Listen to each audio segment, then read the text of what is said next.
Christmas brings good news of faith, hope, love. When 2.6 billion people gather together with their families around Christmas table to celebrate the birth of Jesus Christ. On this special occasion, our thoughts are with every child in the UK. Charity starts at home, and it spreads through generosity globally. We will remember in our prayers those children of Yemen, Palestine, Israel, Ukraine, Sudan, Venezuela, and other countries where humanitarian crises are man-made due to armed conflicts. We will pray for those mothers and fathers asking God for peace.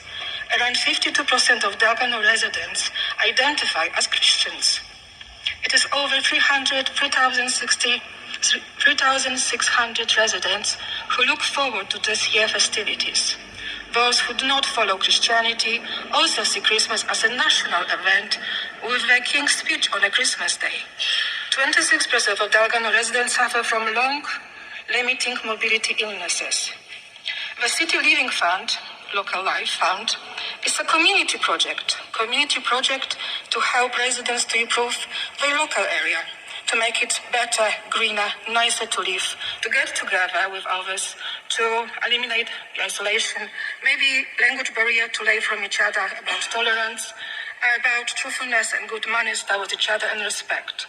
This is to build strong, diverse community. The funding is out there. Dalgarno, as you can see, from your own reports available on website, Dalgarno profile, it's impoverished area. It is the third highest percentage of children under 19 living in the low-income family households. Even in this context, multiple projects have been blocked in Dalgarno.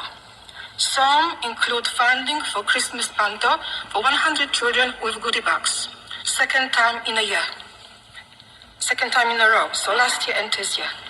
A project for women football in this post-Grenfell community blocked as well. Money were not provided under this funding for summer club for 80 children from different backgrounds and different faiths, because they were just simply refused or not answered, or someone was not available to pick up the email. We believe in charity that starts at home, in our community, and then stretches out to others. We teach our children how to be generous in our communities and how to treat everybody truthfully with respect. Another project with Dalgarno residents have been very upset. It's a greening of Canalside Sports Centre, which is located by the most polluted spot in Dalgarno, which is a mega big car park by Sainsbury's. We have in Dalgarno asthma cases, the biggest in the whole borough, in children under 16. This is appalling. Dalgarno cannot enjoy Fun Day in Little Scraps this year due to blocking funding. Among such activities during this Fun Day for children from different backgrounds, there was a face painting, science table, playing with farm animals, there were donkey rides. And some residents mentioned to me, and I cannot comment on it, well, maybe some people think donkeys are haram, and we don't have them in Dalgarno. I cannot comment on this is one of residents, so I can refer to resident, and I am happy to give email address, and someone can respond to it. So now residents wonder why good projects have been denied funding. Young, talented residents in Dalgarno want to use this money to green on the council-owned estates, to produce little sats, little ponds, to really improve air quality. They want to go during the carnival outside London to really help with elderly, to remove them during the carnival because of the noise and just crowding. Now, question is, can the lead member for communities explain why saved, unspent, City Living Local Life Fund, which roll over after these years?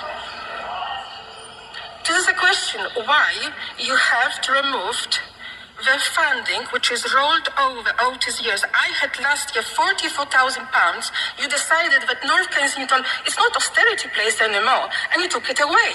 So first of all, I cannot spend it because some of the blocks did, and obviously you take over whatever is left behind. So now question is, I want to understand Could you please... Point of order, please.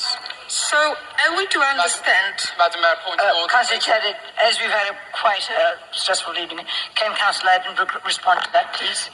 Just briefly to Thank you. Madam Mayor. May I just ask a point of order which will give Councillor Addenbrooke time to think of her answer to the questions? Could you perhaps, Madam Mayor, remind members, and it applies to both previous independents who've asked questions, but we make allowances for the first one in the circumstances, that members are meant to read out the question that's on the order paper only, and then the lead member replies to the question that's on the order paper, and then the member makes a supplementary question if they wish to, and the lead member answers it. That's the procedure. It's not a 5-minute speech, and it might be helpful, Madam Mayor. Otherwise, we'll be here all night with the questions. Well, I would like to complete my question. Since Mona was allowed 5 minutes, I really would like to say one thing. Are we to understand? Okay. Thank you, Madam Mayor. Councillor Addenbrooke, please go ahead. We did actually finally get to the question. It was printed in the agenda. So, thank you, Councillor I haven't finished. I wanted to ask the question. I'm sorry. You've had your time. Your question is in the agenda, and I'm going to respond to that. I'm going to refer you back to Councillor McVeigh's email of the 15th of March 2023, which clearly outlines the reason for the change in funding for 2-member and 3-member wards for 23-24, and the ending of the rollover of unspent City Living local life at the end of the last financial year.